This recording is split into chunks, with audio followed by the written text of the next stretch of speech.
Não sei se já me conseguiram ver neste momento, mas começo por vos saudar, e por desejar que se encontrem todos bem. Estive um pouco ausente, peço-vos desde já desculpas por este atraso, mas eu tive um problema muito grande, é que eu mudei de fornecedor da subscrição do, do serviço de transmissão para o YouTube. Eu tinha o Zoom, como vocês bem se lembram.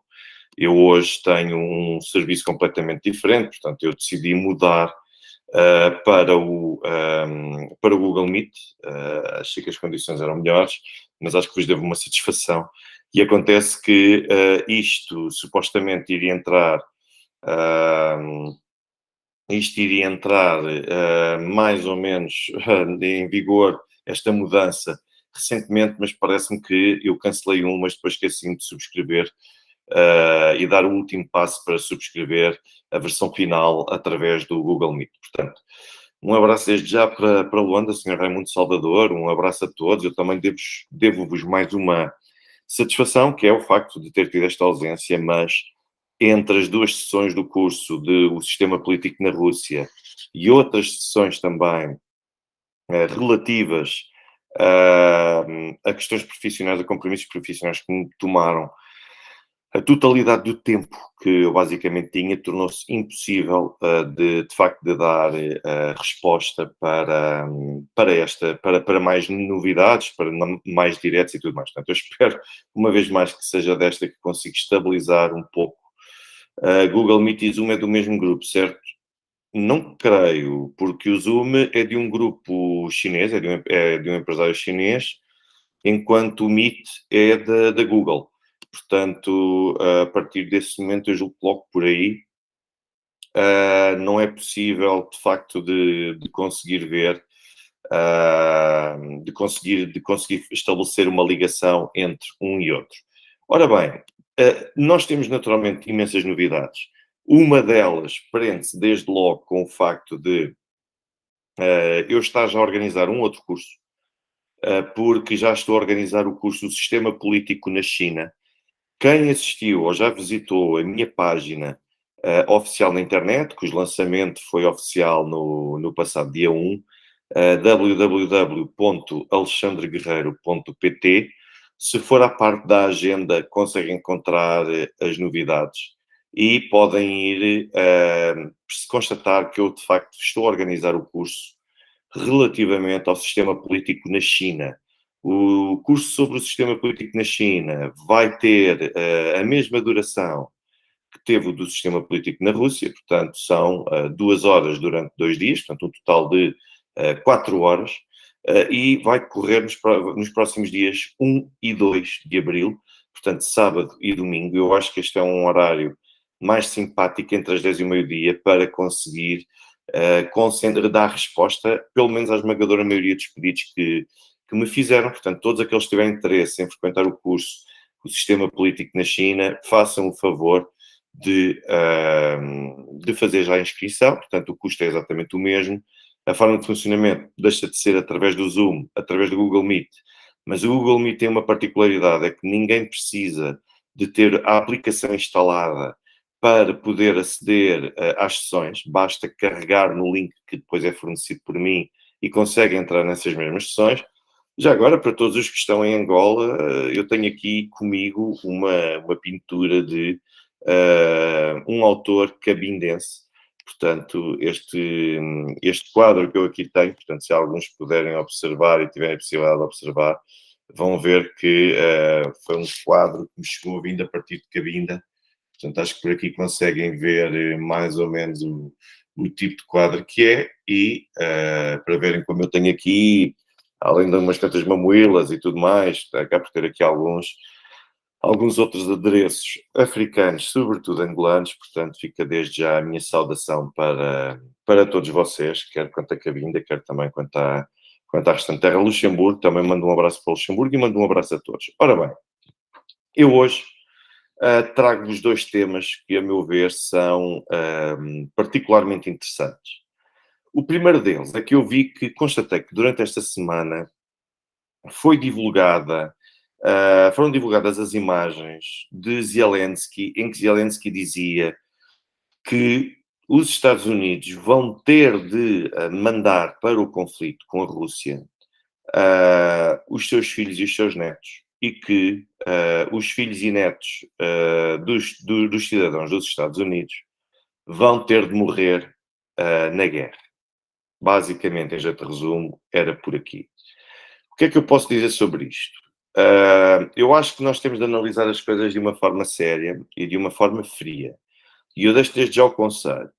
Sempre que houver algum tipo de informação que seja veiculada, quer vos agrade a vocês. Um abraço também para Angola, uma vez mais, senhores Aristides Lucamba, casaco José Casaco, senhora Fighter também. Se vos chegar algum tipo de informação e que vos pareça que não está completa, eu peço-vos que façam duas coisas. A primeira delas é que tentem perceber se as legendas, tentem ter a certeza de que as legendas daquilo que vocês estão a ler, que efetivamente corresponde à realidade. E depois, se as legendas estiverem de acordo com a realidade, e neste caso este vídeo de Zelensky estavam de acordo conforme a realidade, é importante tentar obter as imagens sobre o contexto completo em que elas foram preferidas. Eu vi muita gente a difundir estas imagens apenas um trecho. Houve algumas que, sobretudo alguns, porque eu vejo contas verificadas no Twitter. Eu próprio tenho uma conta que tem a bolinha azul, o que significa que é uma conta verificada pelo Twitter como sendo, pelo menos, idónea da pessoa que a tem, e depois pode ter mil e uma outras razões além desta. Mas um grande abraço também à senhora Olga Guedes, um grande abraço e para a Invicta, gosto imenso da cidade Invicta, aliás, daqui a uns 15 às 3 semanas estarei novamente. Gosto de ir com frequência à Invicta e gosto muito da cidade. Tem muita qualidade de vida, gosto muito da gente. Só o clube é que é outro.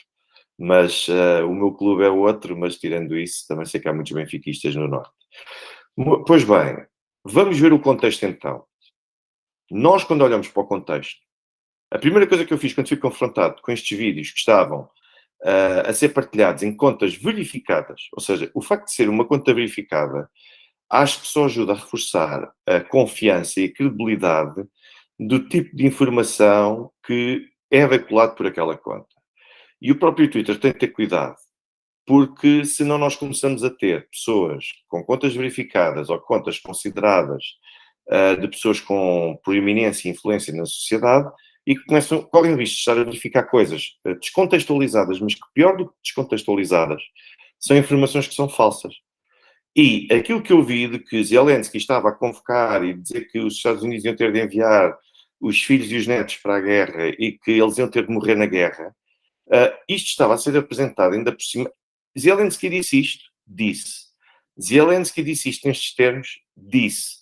Mas a forma como foi lançado este vídeo veio sugerir que Zelensky estava basicamente a dizer que os Estados Unidos não tinham hipótese, que os ocidentais não tinham hipótese, que iam ter de mandar os filhos e os netos para a guerra e para morrerem na guerra pela Ucrânia.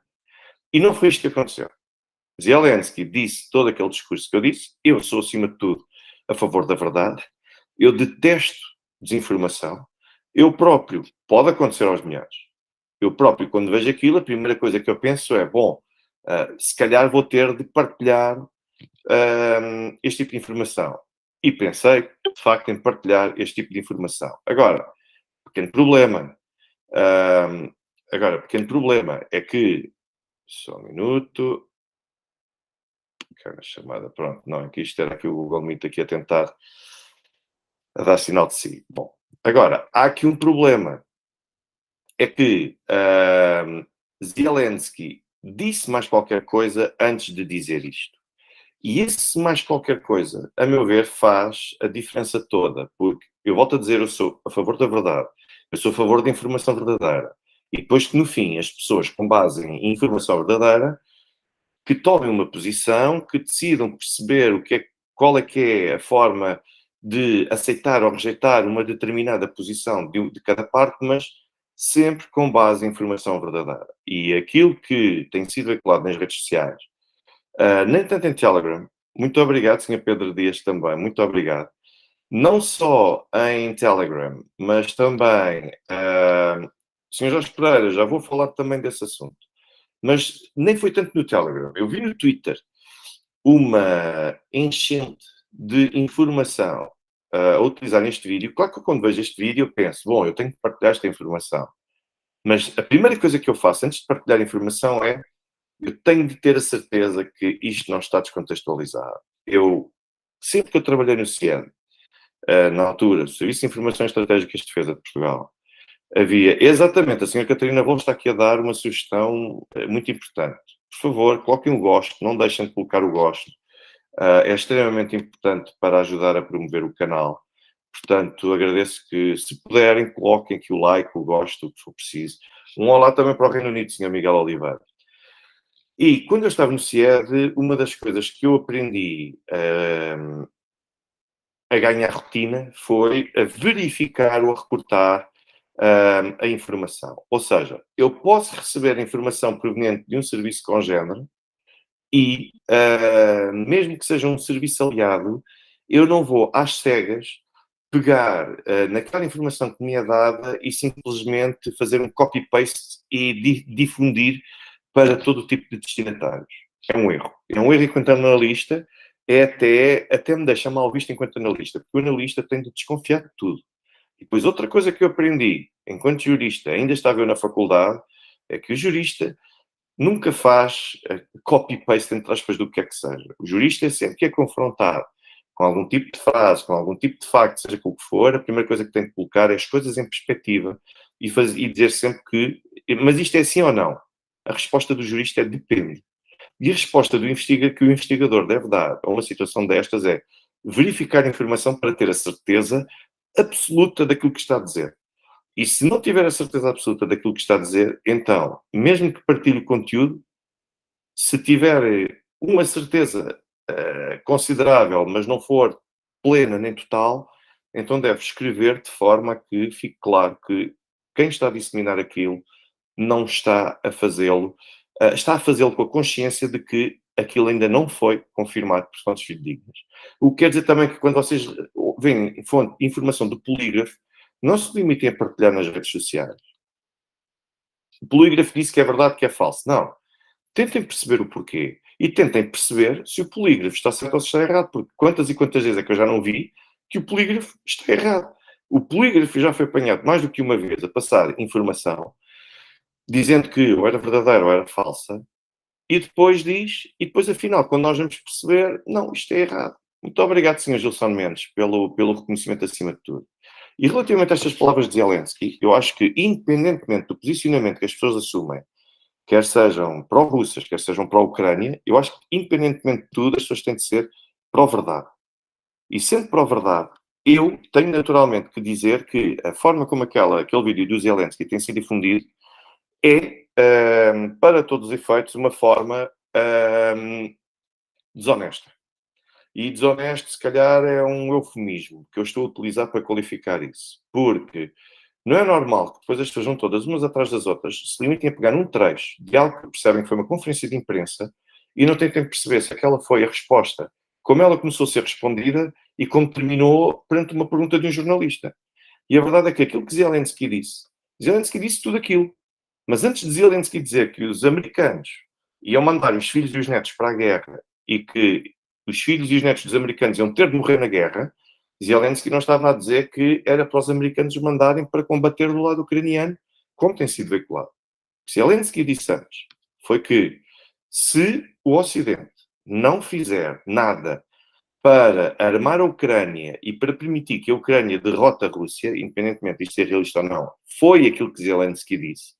Portanto, Zelensky estava a dizer que vocês têm de nos dar armas para nós conseguirmos combater a Rússia e conseguirmos derrotar a Rússia, porque se não o fizerem, a seguir a Rússia vai para Estados-membros da NATO, vai para a Estónia, eu julgo que ele referiu a Estónia e a Roménia, salvo erro, ou a Polónia, foram pelo menos dois destes três, e que se a Rússia atacar estes países, E então, hum, os Estados Unidos vão ser obrigados a combater, a mandar os filhos e os netos para a guerra e vão ter os filhos e os netos a morrer na guerra.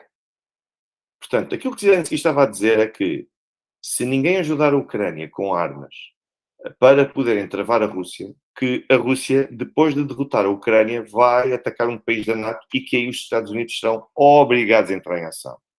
Eu espero ter sido bem claro quanto a isto. É que eu não gosto de desonestidade, não gosto de desinformação e isto incomodou-me, aliás, isto motivou-me a fazer com que eu tivesse, eu próprio, é como o Emílio diz aqui, portanto, ele referiu os Estados Bálticos. Eu lembro-me que foram pelo menos dois, ele referiu o caso da Estónia em concreto e outra. Bem, basicamente o que ele quis referir foram Estados-membros da NATO.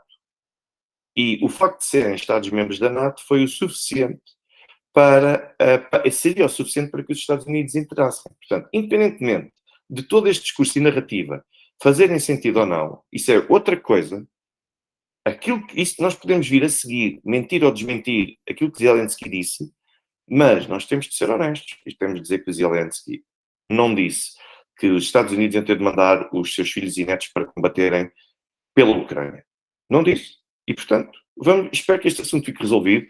Peço, por favor, que não disseminem. Isso é outra coisa, Sr. Jorge Pereira. Isso já é outra coisa. Se eu acho ou não que Zelensky está a ser desonesto com essa informação, eu aí já concordo. Está a ser desonesto. E está a ser desonesto porque não há qualquer tipo de planos. A Rússia tem feito de tudo para evitar estender o conflito a países da NATO. E não parece que quer a Rússia, quer os Estados-membros da NATO, pelo menos alguns deles, tenham interesse em travar um conflito entre si, o que não quer dizer que não querem que haja um conflito por outros. Mas aquilo que eu vejo, por exemplo, parte dos Estados Unidos os Estados Unidos não querem combater a Rússia, mas querem que alguém combata em seu nome contra a Rússia. É diferente. Mas não deixe por isso, é que vão alimentando naturalmente este tipo de coisas. Ora, muito bem, aquilo que a senhora Mário Pinto também já vamos tocar nesse assunto, mas eu gostava de pedir-vos que não difundam essa informação relativamente a esse vídeo, porque esse vídeo, a forma como está a ser passado, está a ser tudo, mais do que descontextualizado, está a ser manipulado e há muita gente que depois já está a replicar e a reproduzir a mesma linha de raciocínio e a pessoa vê aquilo 1, 2, 5, 20, 200, 500 vezes e pronto. E a pessoa a partir dali assume que é verdade. Por favor, não cometam esse erro. Se alguém está a difundir esse vídeo, retire-o, porque o vídeo está descontextualizado. Agora, vamos à parte do conteúdo daquilo que Zelensky disse. Volto a insistir. Aqui Zelensky, Sr. Carlos Nair, sim, eu fiz um doutoramento. Se o Sr. Carlos Nair não conhece, não conhece o meu estudo, pois ok, também não é DR. É de doutor por extenso, mas quem quiser pode analisar então aqui o meu site e ficam as dúvidas desfeitas. Mas pronto. Ora bem, portanto, aquilo que eu vos quero dizer aqui, vamos à parte do conteúdo. Zelensky não tem razão nenhuma nisso. A Rússia não tem interesse em combater a NATO. Portanto, isto é um pouco seguir aquela narrativa de que a Rússia vai atacar vários países, vai seguir para os Bálticos e depois dos Bálticos vai atacar por essa Europa fora. Ou seja, aquilo que de facto nós vemos é que existe uma tentativa de manter aquela narrativa que já acontece há mais de um ano, em que há mais de um ano que estão a dizer que a Rússia vai atacar uma série de países da União Europeia e de tentarem estabelecer um paralelismo com o Reich. Portanto, e com a agenda nazi. E estamos a falar de casos completamente diferentes. Mas aquilo que eu mais lamento é que este tipo de narrativa em Portugal vingue, mas de uma forma tão simples, tão básica, tão buçal, o que também é muito fruto da influência de muitos comentadores, entre aspas, analistas, entre aspas, que vão à televisão e ou intencionalmente difundem o discurso ou difundem o discurso de que Putin veio arrasar a Europa. Eu lembro-me até da descontextualização. Olhem, aqui está outra descontextualização de que a questão de Vladivostok, de Lisboa a Vladivostok, isso queria dizer que Medvedev queria conquistar a Europa toda para chegar até Lisboa, quer dizer, formas absolutamente acéfalas de fazer análise, mas aquilo que interessa é estar a transmitir para fora a noção de que a Rússia quer conquistar a Europa toda como fazia Adolf Hitler. Estamos a falar de realidades completamente distintas, não são sequer minimamente comparáveis. Além de que nós, se quisermos falar de determinadas estratégias do Reich, se calhar podemos ir para outro tipo de exemplos. Mas é mais uma forma de tentar causar o medo nas pessoas. A verdade é que a Ucrânia está desesperada. A Ucrânia está desesperada e não é só a Ucrânia. Quer os Estados Unidos, quer também a União Europeia no seu todo. Porque todos estes atores ocidentais têm estado a apoiar um esforço belicista na esperança de que conseguissem, para todos os efeitos, contrariar o ascendente e a paciência dos russos. Puseram a paciência dos russos e a capacidade deles à prova. E agora aquilo que temos é um conjunto de pessoas com medo de falar a verdade. Há uns, como eu disse, que intencionalmente tentam lançar a narrativa com o objetivo de causar medo, causar repulsa, o que quiserem sobre a Rússia. E depois temos um conjunto de outros que não fazem ideia do que é que estão a falar, mas como não querem perder a visibilidade e a relevância, bom, deixem-me ir atrás da corrente e repetir os mesmos lugares comuns. Bom, como devem calcular, isto de honestidade tem muito pouco, mas isso já não é um problema meu, isso é um problema das redações, isso é um problema de todos aqueles que têm como missão fornecer a informação, a prestar também informação e avisar sobre a verdade e sobre os factos. Essa já não é a minha responsabilidade. Mas, muito obrigado, Sra. Susana Rodrigues, também pelo seu reconhecimento e pelas suas muito amáveis palavras.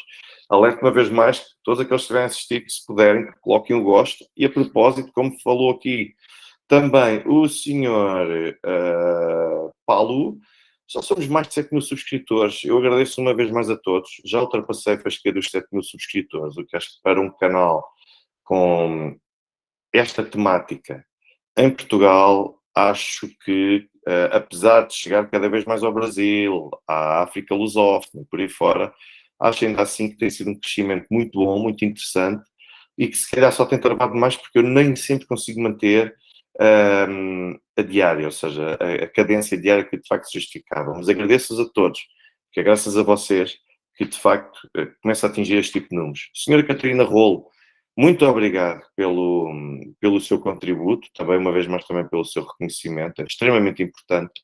E agora, entrando um pouco no outro tema de hoje que eu vos queria trazer, Sr. Marcos Ventura, o que eu acho do Major Agostinho Costa? Eu já falei aqui várias vezes do Sr. Major-General Agostinho Costa.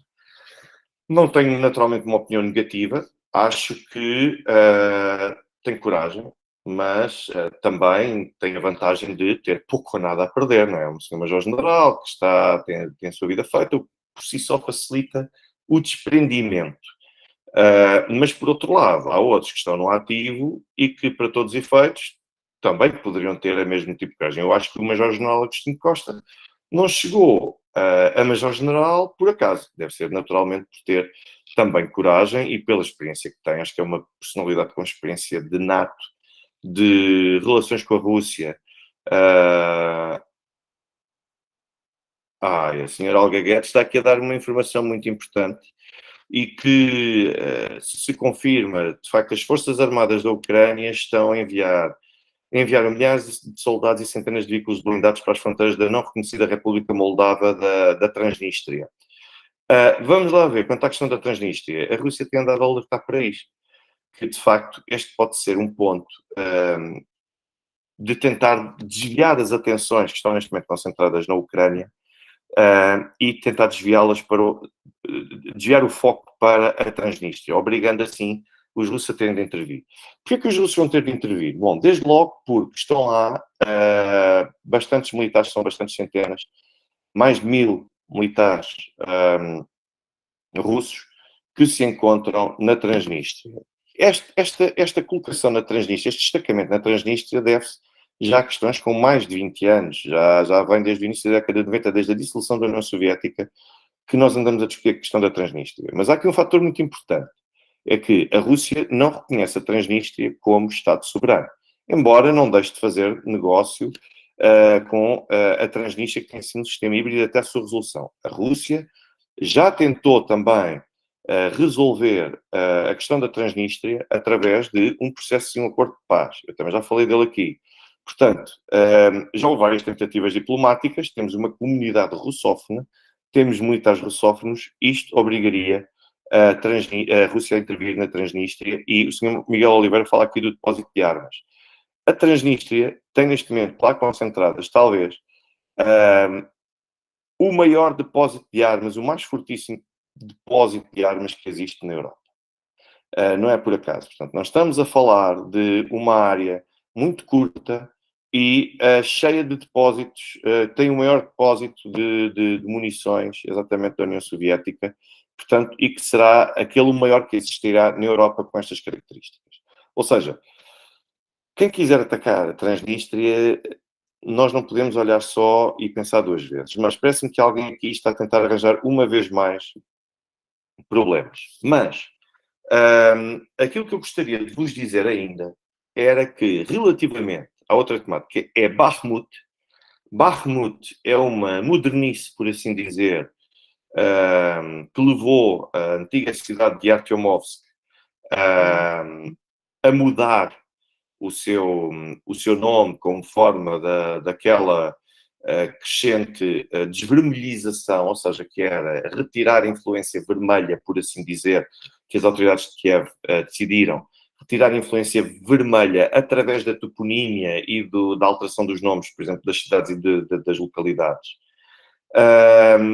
E, basicamente, aquilo que nós temos em Artyomovsk, eu tenho um cuidado, como eu já vos falei, de manter o trato e a referência às cidades quando estão sob jurisdição ucraniana, quando ainda pertencem à jurisdição ucraniana, e depois, naturalmente, que passa a assumir o nome que todas aquelas localidades assumem quando passam para o controlo e para a soberania da Rússia.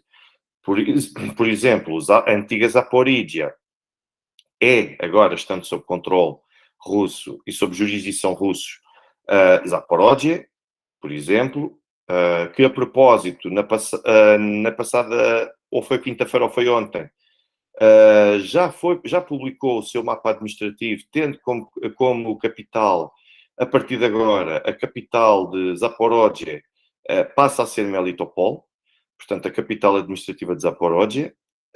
Mesmo outro tipo de localizações que nós já aqui falámos, portanto, por exemplo, Kharkiv, é Kharkiv em ucraniano, mas é Kharkov em russo, e por aí fora. Portanto, aquilo que eu gostaria de vos trazer neste momento era relativamente ainda metade Bakhmut, metade Artyomovsk. A verdade aqui é esta. A Ucrânia, neste momento, está a gastar por dia aquilo que, aliás, a Ucrânia está a gastar por mês, em termos de munições, aquilo que a Rússia gasta por dia. Nós estamos a falar, enquanto a Rússia gasta por dia entre 30 mil a 60 mil munições, a Ucrânia consegue gastar entre 60 a 100 mil por mês. Isto demonstra o quê? Que a Ucrânia não tem capacidade para poder dar resposta às várias rondas de munições que os russos conseguem, e a Aliança Pró-Russa conseguem despejar verdadeiramente sobre as posições ucranianas. Logo por aqui, nós vemos uma diferença significativa, nós vemos uma diferença muito desequilibrada em favor da Rússia, que só testa a sua capacidade e vem uma vez mais desmentir tudo aquilo que dizem sobre a Rússia, que a Rússia está a gastar a última ronda de mísseis, a última ronda de projéteis, que a Rússia, volta a frisar aquela famosa frase que eu uma vez ouvi, de que a Rússia já estava a rapar o fundo do tacho. Quer dizer, isto quem não percebe minimamente, para já, da questão da Rússia, não acompanha a Rússia. E depois é a posição de claque de futebol, que é de querer à força toda que as suas convicções sejam factos, e não são. Portanto, aquilo que eu vos posso dizer é que, com toda a certeza, a Ucrânia só consegue gastar por mês aquilo que a Rússia está a gastar por dia. A Rússia, neste momento, está a registar a morte, o número de mortos que a Rússia registra por semana não chegam sequer a ser superiores, um número superior àqueles que a Ucrânia registra só em Bakhmut por dia. Portanto, e nós por aqui vemos a quantidade de mortos por dia que a Ucrânia tem vindo a registar e que, neste momento, em termos de capacidade, nós podemos dizer que nós estamos a falar de uma razão de 1 para 10. Por cada um que está presente em Bakhmut, ucraniano, nós temos 10 russos. Por cada um russo que morre, nós estamos a falar praticamente de 10 ucranianos que morrem. Portanto, e mesmo assim, muitos nem são sequer russos, como sabem, porque está lá o grupo Wagner e não só. Bom, sim, a senhora Catarina Roa toca aqui num aspecto muito, muito curioso e muito importante. Ou Donald Trump volta rapidamente, ou os Estados Unidos vão ter uma falência económica enorme, sem nunca antes vista. Os Estados Unidos já estão numa situação extremamente delicada. Não se deixem iludir, como muitos se deixaram iludir na altura do Covid, da pandemia, com a emissão de moeda, e em que parecia que afinal não ia haver nenhum tipo de mal contra a economia. A propósito que a senhora Ana Rodas aqui está, aproveito e endereço-lhe os meus sinceros parabéns, que hoje cumpre mais um aniversário. Os meus sinceros parabéns, que continua a contar muitos mais e que continua, acima de tudo, a pensar com o seu sentido crítico sobre tudo aquilo que a rodeia. Portanto, um beijinho para si e votos de muitas felicidades. Os ucranianos não têm como saber os valores das baixas russas, Sr. Miguel Oliveira. Os ucranianos não têm porque eles fazem um cálculo com base em lógica que junta vários vetores. Lógica, probabilidade, estimativas. É um pouco por aí. Ou seja, se à partida para acompanhar um determinado veículo blindado, por regra, vão não sei quantas pessoas, então à partida deduz-se que aquelas pessoas estarão todas ali e que se eles foram bem-sucedidos a atacar uma determinada área, então que essa área vai levar a que morram também um conjunto de outros russos. Portanto, isto é tudo com base no exercício de lógica. É um modelo, o modelo matemático é este, é um modelo militar. Ou seja, por exemplo, se se sabe que está presente um batalhão, eles estimam mais ou menos qual é que é a média de pessoas que compõem aquele batalhão. E estão a partir do princípio que conseguem dizimar todos aqueles que ali estão. Portanto, é só para perceber como é que estes cálculos são feitos. Quando é que era possível fazer este tipo de cálculo com mais precisão? Bom, para já é muito mais fácil aos russos conseguirem fazer esse cálculo com mais precisão. Embora tenhamos de admitir que muitos destes números sejam inflacionados, sejam revistos para cima, e até de uma forma arredondada, o que...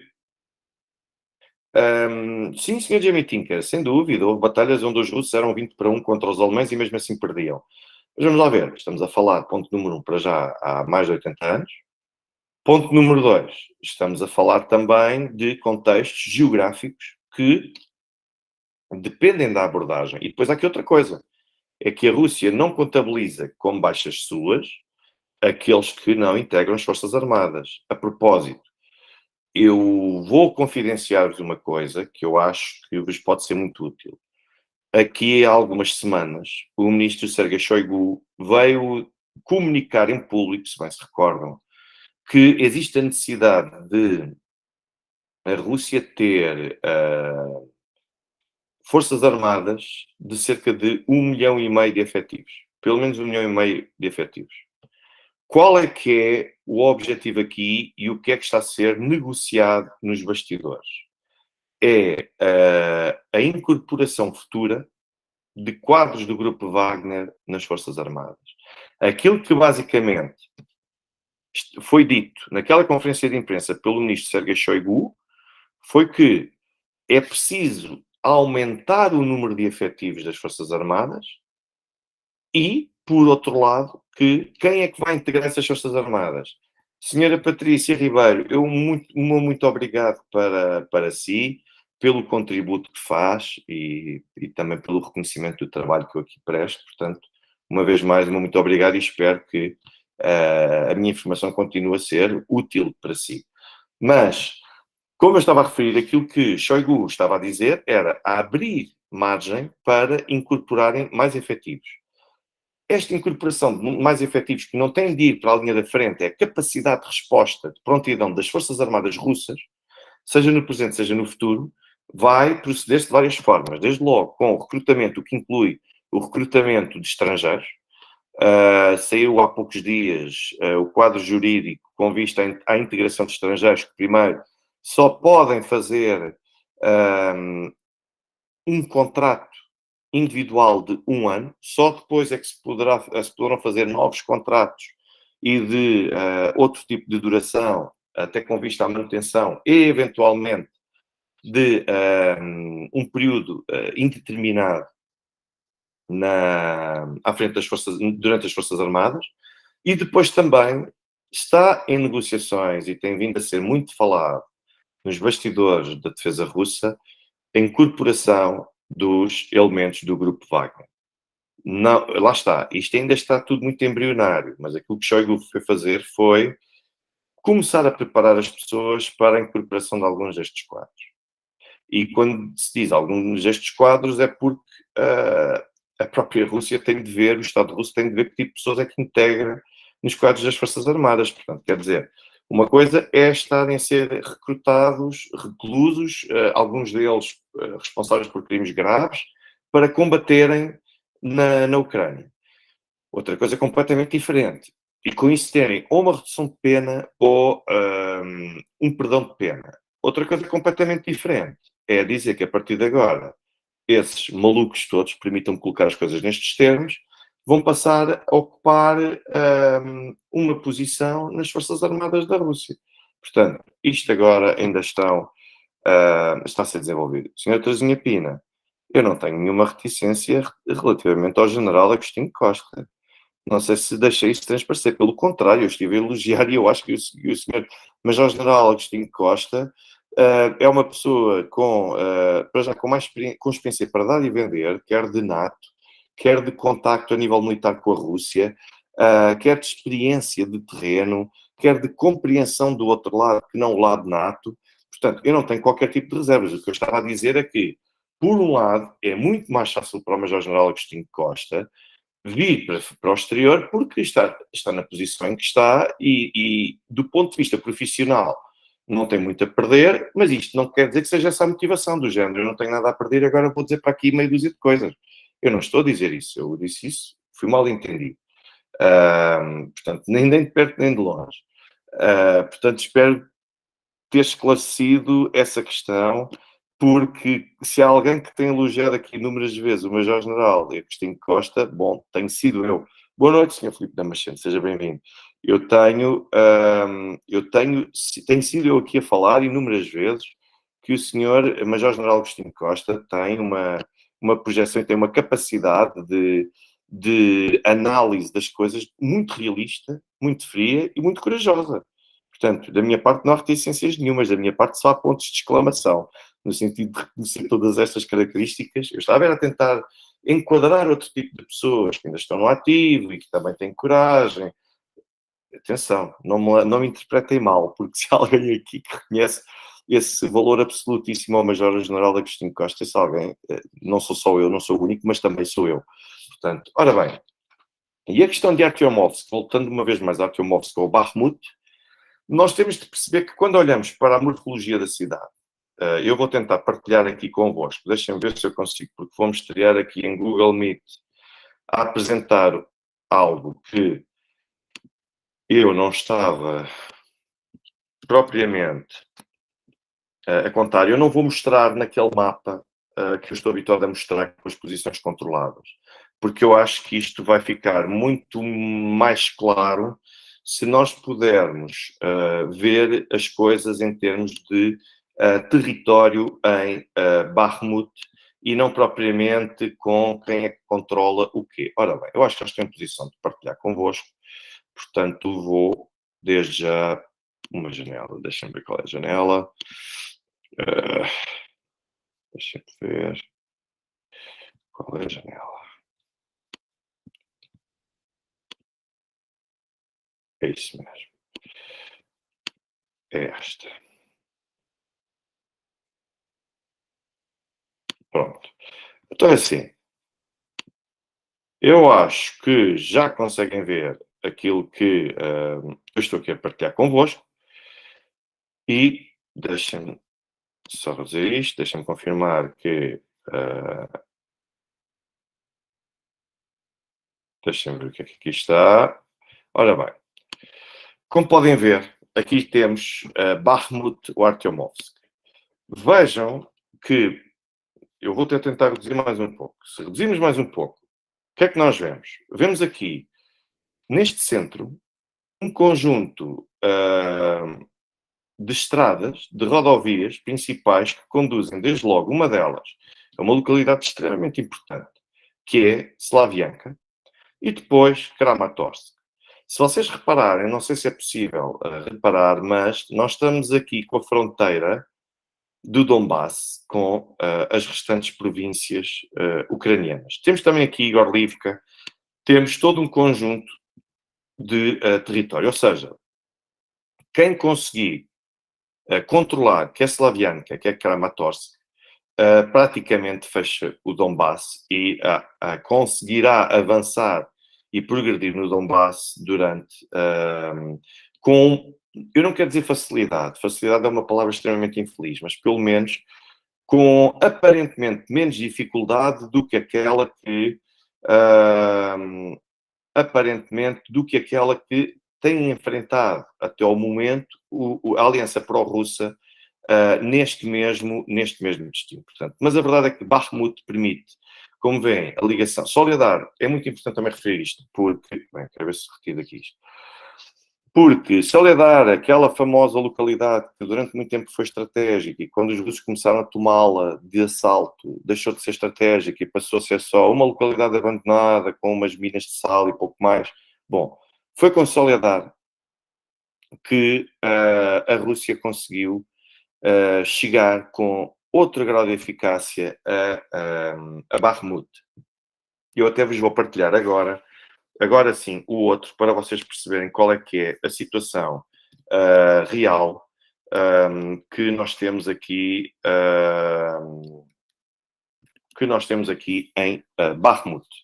E quando nós olhamos para Bakhmut, nós percebemos que isto é uma localização que vai favorecer e que vai propiciar que as forças russas consigam fechar o Donbass. Ou seja, do ponto de vista de objetivo estratégico, nós vamos poder perceber que o Donbass vai ficar como que praticamente encerrado. E isso, quanto ao objetivo estratégico do Donbass, vai facilitar significativamente a consumação dos objetivos estratégicos, pelo menos quanto à questão do Donbass. Portanto, é muito importante terem isto em atenção, porque vai, de facto, acabar por acontecer. E depois, quando nós olhamos para a questão de Artyomovsk, nós vemos a quantidade de militares ucranianos e de reservistas que têm sido mobilizados, que têm sido verdadeiramente despejados para esta frente e para proteger esta frente, e vemos que neste momento já não têm qualquer hipótese, grandes hipóteses de conseguir pelo menos sobreviver. Eu queria só então mostrar-vos, deixem-me ver se eu consigo mostrar o mapa. Desculpem, mas são mesmo as notificações. Eu estou só a apagar aqui as notificações destes mapas militares que eu vos vou querer mostrar de seguida. Portanto, deixem ver se consigo mostrar-vos. Isso mesmo, deixem-me ver que ele continua aqui. Ora bem. Gostava só que a qualidade do terreno que fosse outra, mas para todos os efeitos, eu posso avançar aqui para vos mostrar. Esperem que vou-vos mostrar agora o mapa como ele se encontra neste preciso momento. Ora bem. Acho que já o conseguem ver. Portanto, acho que já o conseguem ver. Este é o mapa que eu gosto de vos mostrar, porque tem informação sempre em tempo real. Estão sempre a chegar aqui notificações em tempo real. E vejam uma vez mais. Vejam onde é que estão as posições ucranianas. Vêm aqui as bandeiras que mostram as posições ucranianas ao longo de toda esta linha. Vejam que depois Slavianka e mesmo Kramatorsk, vocês vejam que também acaba por ter este acesso direto. Esta estrada M03 é além de vital, depois nós temos também umas outras também que permitem fazer o acesso a outros pontos. Mas eu vou aumentar um pouco mais para vocês perceberem como é que está a realidade em Bakhmut, em Artyomovsk. E porque é que nós não devemos olhar para isto como se estivéssemos a olhar para um jogo de futebol propriamente dito. Reparem que toda a área a vermelho é a área que é controlada neste momento pela Aliança Pró-Russa, que inclui, naturalmente, o Grupo Wagner. Depois nós temos toda esta área de fora, que é a área que está sob controle da Ucrânia.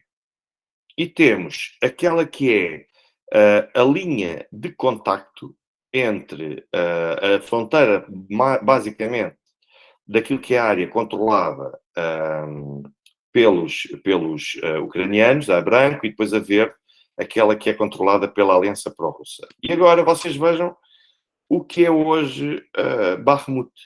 Bakhmut é basicamente esta cidade. Veem que uma parte significativa já está aqui sob controle por parte da Aliança Pró-Russa. E os russos, aos poucos, esta é a linha de controlo delimitada pela Ucrânia. Reparem que já está a dar a volta. Estes dois pontos já estão quase a encontrar-se e cruzar-se um ponto no outro. Portanto, e a partir daí, o que é que isto significa? Significa que, quando os russos fecharem, isto significa que Bakhmut caiu? Não. O que significa é que, pelo menos, fica impossível para os ucranianos, ou praticamente impossível para os ucranianos, de conseguirem dar resposta e conseguirem seguir essa situação de cerco. Agora, significa que depois nós poderemos ter aqui uma segunda Mariupol, ou então até mesmo uma segunda Soledar, depende de qual for a capacidade de resistência, mas a verdade é que nós vemos que os russos aos poucos vão querer continuar a avançar e a progredir no terreno e que vão querer fechar, cruzar aqui os pontos de modo a que Bakhmut fique completamente cercado. Para isso, aquilo que se pode dizer é que, do ponto de vista operacional, os russos só não têm o controle sobre duas artérias rodoviárias. Como vemos, temos esta aqui embaixo onde está o rato e esta de cima, mas depois os russos têm outra coisa. É que têm a capacidade de fogo de conseguirem atingir estas duas estradas. Portanto, a partir de agora, embora os russos não estejam sob controle direto, ou seja, não estão a controlar efetivamente e com posições junto a estas duas rodovias, a verdade é que, para todos os efeitos, os russos conseguem controlar a mesma à distância porque têm o controle de fogo. Qualquer veículo que tente atravessar por aqui ou que tente atravessar por aqui é liminarmente destruído pelos russos. Os russos têm a capacidade para conseguir desfazer toda esta capacidade. Portanto, a única coisa que os ucranianos podem fazer neste momento é continuarem ou a resistir ou então a render-se. Mas a verdade é que, quando Zelensky veio com aquele discurso que eu vos referi no vídeo, aquilo que Zelensky estava a dizer, e que eu já desmenti em parte por causa da descontextualização, Aquilo que Zelensky está a tentar fazer é, basicamente, chantagem psicológica para que, com o Ocidente, para dizer que, da mesma forma como os ucranianos estão a passar por esta situação, e Bakhmut é emblemático disso mesmo, porque Bakhmut, acho pouco provável que os russos não consigam fechar aqui o cerco e que não venha a cair. Estamos a falar de Bakhmut, é uma cidade importantíssima, porque a partir de Bakhmut, como eu referi, Kramatorsk e Slaviansk vão ser as cidades mais prováveis de serem os alvos seguintes para que eles consigam, para que os russos consigam finalmente fechar estas mesmas frentes. Portanto, isto é só para vocês terem noção de como as coisas vão avançando por aqui, mas a verdade é que Zelensky, aquilo que está a tentar fazer é a tentar obrigar o Ocidente a fornecer todo o tipo de armamento possível que tem para a Ucrânia, como forma de tentar de fazer o Ocidente acreditar que mais tarde ou mais cedo o próprio Ocidente vai cair aqui. Portanto, Sra. Cristina Fernandes, um abraço também para si, um forte abraço e tudo a correr pelo melhor. E, portanto, quando nós olhamos para esta... estão a perguntar aqui, o Sr. Jorge Pereira ouviu falar de soldados ucranianos que se revoltaram contra as chefias que os queriam enviar para a zona de Bakhmut? Sim. E não é só isso, não é só a revolta de soldados ucranianos contra as chefias que os querem enviar. É também os vários que lá estão e que continuam a fazer pressão para poderem retirar, porque ainda hoje vi um vídeo absolutamente chocante, eu não vou partilhar isto porque são vídeos extremamente violentos, que eram os soldados ucranianos a passar fome. E a forma como eles estavam quase a agonizar pelas ruas, à procura de qualquer coisa que lhes sirva para se poderem alimentar. Os soldados ucranianos, muitos deles estão nesta situação. E como se isso não bastasse, ainda ontem também, anteontem, aliás, tive a informação e vi o vídeo e partilhei até nas redes sociais, que os próprios ucranianos destruíram uma das únicas pontes que os restantes companheiros, irmãos de armas ucranianos tinham para poder fugir da cidade, incluindo civis. Portanto, a situação está muito agreste para os ucranianos, mas nós já começamos a ver isto, ou seja, para que uns se consigam salvar e evitar que os russos avancem no terreno, estão a sacrificar os próprios irmãos de armas para ficarem pelo caminho e não conseguirem atravessar para se salvarem. E depois temos outra coisa que é, mesmo que muitos se consigam salvar, quando chegam ao outro lado, pelo facto de terem fugido, porque isto não é uma retirada, isto é uma fuga, vão responder, quer a nível disciplinar, porque desobedeceram ao presidente Zelensky, que pediu e obrigou, deu a ordem para que todos ficassem no terreno até à última, não ficaram, e depois também acabam por enfrentar a fúria de algumas alas mais extremistas e mais radicais. Portanto, aquilo que, sim, é um crime de guerra, Sr. Jorge Pereira. Posso considerar isso um crime de guerra porque se a batalha está perdida, de nada vale continuar a perpetuar e sacrificar homens para algo que já se sabe que não se tem grande probabilidade de vencer e destruir infraestruturas civis que são utilizadas, é certo que são utilizadas para fins militares, mas para evitar a fuga até dos próprios irmãos de armas e de civis, isto é indescritível. Portanto, e é o facto de ser absolutamente indescritível que me lança muitas questões sobre porque é que no Ocidente as pessoas não confrontam Volodymyr Zelensky com isto. E mais tarde ou mais cedo, o Ocidente vai ser confrontado com uma escolha. E isto eu já digo aqui há imenso tempo. Sei que o Major-General Agostinho Costa também já diz há imenso tempo, que é, vai chegar a altura em que nós realmente vamos ter de decidir se queremos continuar a alimentar o esforço de guerra ucraniano, que pelos vistos vai ter uma derradeira hipótese de lançar uma contraofensiva contra a Rússia, que é um caso perdido. Vamos continuar a privar os Estados aliados da NATO de poderem garantir a própria defesa. E se nós temos interesse em ajudar a Ucrânia basicamente a fazer este tipo de defesa. Porque nós, muito dificilmente, voltamos a... Aliás, o Sr. Coronel, o Sr. Major-General Raul Cunha, acho que é general, acho que não é coronel, ou é coronel, Raul Cunha, não, coronel.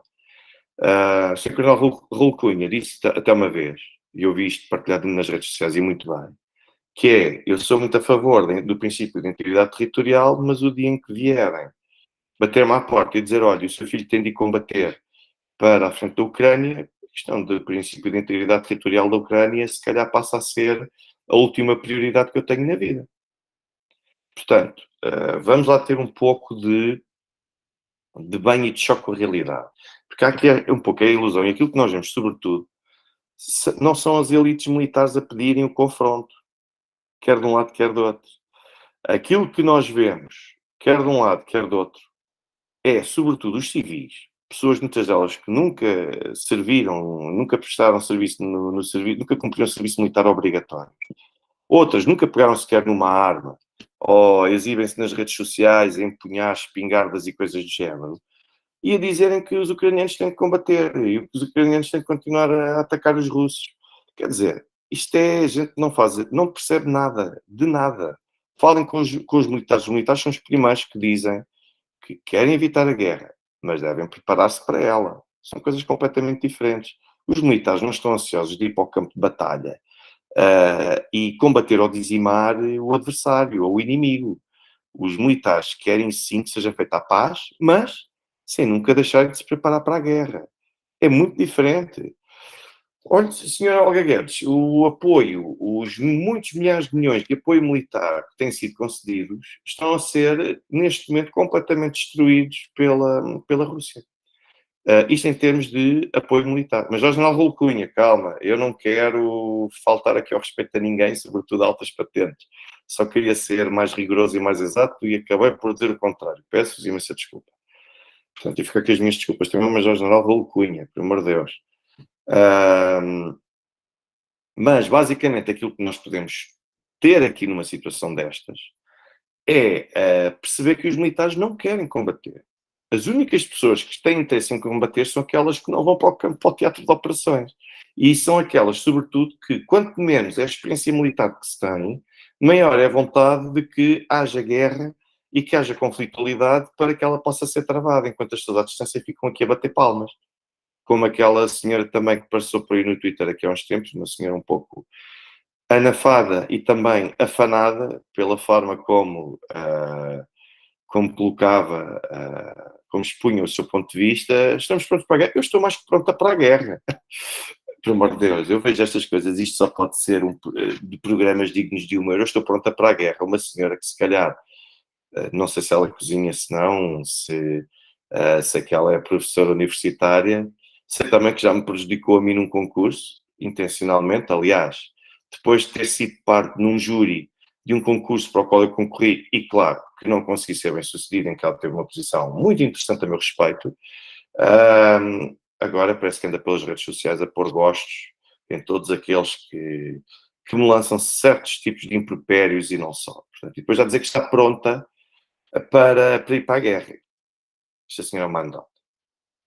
É uma wannabe académica e que depois acha vem destes chavões, mas enfim, a culpa, volto a dizer, a culpa é das direções dos canais que convidam estas pessoas para dar opinião sem fazer a mínima ideia daquilo que é estar num contexto de hostilidades. O que eu vos posso dizer uma vez mais é que Bakhmut ou Artyomovsk está cada vez mais próximo de cair. Até o próprio Zelensky está cada vez mais próximo de cair. E ainda ontem eu vi que naquilo que ainda resta em termos territoriais da antiga província ucraniana de Zaporizhia, também tem-se organizado, tem-se mobilizado vários protestos contra Volodymyr Zelensky. Em Odessa, eu sei que a situação também está bastante crítica. Recebo reportes provenientes de Odessa também, no sentido que as pessoas estão fartas e, acima de tudo, as pessoas estão desiludidas com uma coisa. Houve algo que uma fonte minha me disse aqui há dias para atestar o estado de espírito dos residentes naquela localidade ucraniana e para mostrar porque é que eles estão desejosos de criar uma frente de oposição a Volodymyr Zelensky. É muito curioso, porque aquilo que a fonte me disse foi, ah, praticamente toda a gente aqui, quando soube, não, não, não, não, não, não, senhora Helena Batista, não é a professora Alexandra Leitão, não, não, não foi essa, não, não, não, não, não, não. Se a professora Alexandra Leitão ahm, vier a chegar a estas palavras, que fique já bem claro que não me estava a referir a ela, não me estava a referir a ela, não me estava a referir a ela. Do meu instituto, Instituto de Ciências Jurídico-Políticas, portanto, não me estava a referir necessariamente a ela, aliás, nem me lembro dela ter dito. Não, Dora, quem? Oh, senhora Catarina Vol, não perca tempo com essa tal Dora. Essa Dora é uma senhora sem nível algum e a todos os níveis, portanto, nem sequer é professora universitária, nem é professora de nada. A senhora nem é professora dela própria, portanto, nem vamos falar destes nomes. Vou dizer que é uma senhora que está ligada às relações internacionais, portanto, é tão simples quanto isso, e que há um vídeo que corre por aí em que ela está a falar também, salvo erro, com um major-general, acho que é, não sei se é na CNN, se é na SIC Notícias, em que depois está, em que ele diz, assim, nós estamos preparados para a guerra. Ele diz, sim, sim, eu estou preparada para a guerra, portanto, enfim. Bom, mas basicamente aquilo que eu vos queria dizer era que, em Odessa, aquilo que diz, a grande expectativa em Odessa, em antiga Zaporizhia, Kherson, Melitopol, portanto, Mykolaiv, ou seja, num conjunto de grandes cidades, a perspectiva dos ucranianos era que os ucranianos, uma vez estando os russos em território ucraniano, os ucranianos, numa primeira fase, iam para o terreno, iam ajudar a tentar segurar, iam ajudar para todos os efeitos ganhar tempo, o Ocidente a ganhar tempo, para depois, esta era a expectativa dos ucranianos, para depois poderem ir para o terreno, a NATO, poder substituir os ucranianos, e então os ucranianos, ou não substituindo, mas pelo menos reforçando as posições dos ucranianos, e então a partir daí conseguiriam empurrar a Rússia até ao fim. Esta, durante muitos meses, foi a expectativa de muitos ucranianos. Havia muitos ucranianos que estavam convictos de que a NATO ia, de facto, acabar por entrar no conflito e iria ajudar a expulsar a Rússia. Isso nunca aconteceu. E não só nunca aconteceu, como as pessoas estão revoltadas com Zelensky, porque Zelensky criou a expectativa de participação e contribuição ocidental, mas que inicialmente seria através do fornecimento de armas e que depois seria através da entrada direta nas hostilidades. As pessoas estavam convictas de que isto ia acontecer. E é por isso que muitos agora que já perceberam, finalmente, que Zelensky andou, ele sim, a ganhar tempo e a conseguir arrastar os ucranianos para um ponto em que já passou mais de um ano. Sim, olha, senhora Karina B, de facto, essa senhora, já vi as fotografias dessa senhora com uma arma nas redes sociais a dizer que está pronta. Isto é simplesmente anedótico, as figuras que as pessoas fazem. Lá está. Quanto menos experiência militar têm, de conflitos armados têm, mais as pessoas querem belicismo. Desde que não seja eu a lutar, vão todos para lá para o terreno. Portanto, é tão simples quanto isso. Mas estavam todos convictos, estavam muitos convictos na Ucrânia de que seria possível, ou de que iria ser possível, a NATO entrar. Boa noite, Sr. Francisco Figueiredo. A NATO entrar diretamente no conflito. E se a NATO entrasse diretamente no conflito, então a partir daí as coisas seriam aparentemente mais fáceis para os ucranianos. E aquilo que os ucranianos estão a perceber cada vez mais é que foram enrolados ou sentem-se enganados pelo seu presidente, porque o presidente Volodymyr Zelensky criou a expectativa de que mais tarde ou mais cedo isto iria acontecer. E agora já nem sequer coloca a hipótese de a NATO intervir diretamente no conflito, agora já se coloca a hipótese sequer de fornecerem equipamento mais avançado, que não vai acontecer. Portanto, é tão simples quanto isto. E as pessoas estão revoltadas e estão a tentar montar vários focos de resistência quanto ao tipo de ordens que recebem militares, isto no que diz respeito aos militares, quer também na forma como se mobilizam para se amotinar contra as altas hierarquias militares. Portanto, e quando nós temos uma situação destas a ser formada e em pleno desenvolvimento, nós percebemos que, mesmo nos Estados Unidos, já há muita resistência quanto ao fornecimento de armamento para, para a Ucrânia. E havendo essa crescente resistência de envio de armamento e até mesmo de outro tipo de treino e de dinheiro do ponto de vista militar, em termos de ajuda militar, a verdade é que não há como conseguir manter as hostilidades até ao fim. Portanto, eu acredito que nós, nos próximos dias, vamos ter mais novidades sobre Artyomovsk. E não só sobre Artyomovsk. Kramatorsk já continua também, volta e meia, a sofrer ataques. E vamos ver se a questão da Transnistria se não vai ser uma questão que, de facto, vai obrigar a uma intervenção maior. Uma coisa eu quero deixar-vos aqui bastante claro. É que... boa noite para Moçambique também, senhora Rita Ernesto. Uma coisa eu quero deixar bastante claro. A Rússia não está ainda a utilizar o máximo da sua potencialidade e da sua capacidade. Eu estou farto de repetir isto. Eu não me canso de repetir isto. A Rússia, se for preciso dar resposta a outras frentes, a Rússia vai usar, para todos os efeitos, todo o tipo de capacidade ao seu dispor para conseguir expulsar a ameaça.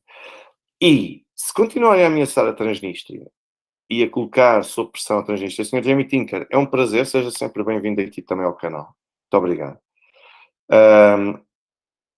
Essa questão também da Transnistria, se continuarem a fazer pressão sobre a Transnistria, ou se tentarem algum tipo de incursão sobre a Transnistria, isto só vai fazer com que o entendimento que foi feito para o Donbass, para Kherson e para a Zaporozhye seja feito também para a Transnistria. Ou seja, será inevitável assumir a unificação da Transnistria com a Federação Russa como forma de poder assegurar que quer aquela população russófona, quer também que em termos territoriais que eles se encontram protegidos e que não voltam a ser ameaçados nem a ser colocados sob pressão por parte de qualquer tipo de força ou agenda ocidental. A senhora Susana Rodrigues pergunta-me, e isto antes de nós irmos, falava-se um dia destes da questão dos cereais. Pode abordar o assunto? Bom, a questão dos cereais, há aqui várias coisas. Desde logo eu tive hoje a informação que os polacos, de certa forma, reconheceram que contribuíram para sabotar o cumprimento do... eu vou fechar esta janela, que isto é a janela ainda dali do mapa, e que está aqui a fazer atualizações. Para sabotar o acordo referente ao envio de cereais para o exterior. Depois, está a ser discutido. Resta saber se isto vai levar a bom porto ou não.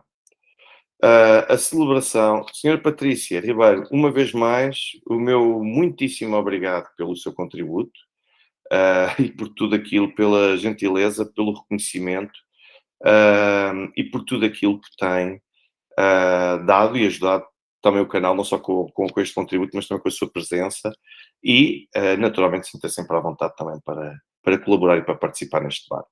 Sim, Sr. Emílio, a verdade é que os polacos, hoje, tiveram uma intervenção no sentido de reconhecerem que ajudaram a influenciar a Ucrânia para não cumprir, em boa parte, aquilo que tinha sido contratualizado. E a verdade é que nós falamos outra vez da negociação de um novo acordo, porque assim não é possível. Não é possível continuar a manter, e além de ter a curta duração. Por isso é que o ano passado, quando toda a gente dizia que era histórico e que é este acordo que iria ser o início da resolução de algum tipo de conflito de paz, peço-vos também que ponham mais uma coisa na vossa cabeça e na cabeça dos outros. Não é possível haver conversações de paz. Não é possível haver acordo enquanto não houver, como foco de entendimento mínimo, como ponto de entendimento e de convergência, a questão relativa ao reconhecimento de que Kherson, Zaporozhye, Donetsk e Lugansk são território da Rússia. É impossível haver qualquer tipo de negociações de paz e qualquer tipo de acordo sobre o que é que seja, enquanto não houver esse tipo de cedência por parte da Ucrânia, que é mais fácil a Ucrânia ceder, porque a Rússia tem algumas particularidades. Portanto, e para já, eu ficaria por aqui.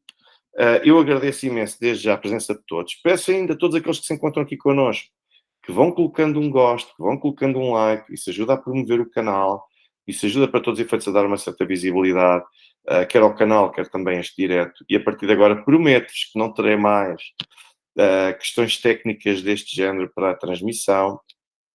E está aqui na calha, naturalmente, outra vez retomarmos as entrevistas com alguns convidados, alguns eu já vos anunciei.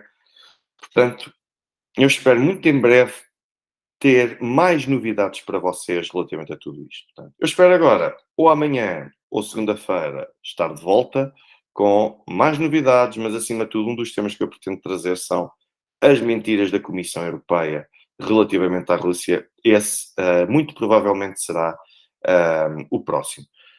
Agradeço a todos aqueles que foram fazendo os contributos e que foram extremamente de uma generosidade extrema. Não só a senhora Catarina Rolo, como também a senhora Patrícia Ribeiro da Silva, que naturalmente fez aqui vários contributos, todos eles importantíssimos. Agradeço a quem faz a partilha via MBWay, via Revolut, via PayPal, também quem faz esse tipo de contributos que são extremamente importantes para reconhecer o canal. Depois, todos aqueles que mantêm a dinâmica nos comentários, nos diretos e também no canal, quer com questões, quer com observações, quer com tudo isso. E obrigado a todos aqueles que já me permitiram ultrapassar os 12.100 seguidores no Twitter, os 7.000 seguidores no YouTube, e agora também, através do estímulo que está a crescer o canal de Telegram. Agradeço-vos a todos. E quem quiser entrar e quem quiser frequentar o curso sobre o sistema político na China, sintam-se à vontade e contactem-me através do meu e-mail habitual para este tipo de cursos. Eu vou mandar desde já. Eu coloco sempre na descrição dos vídeos, mas quem quiser pode sempre mandar para aqui ou também contactar-me através do WhatsApp. Portanto, o meu muito obrigado a todos e até a uma próxima sessão. Portanto, uma continuação de uma excelente noite a todos.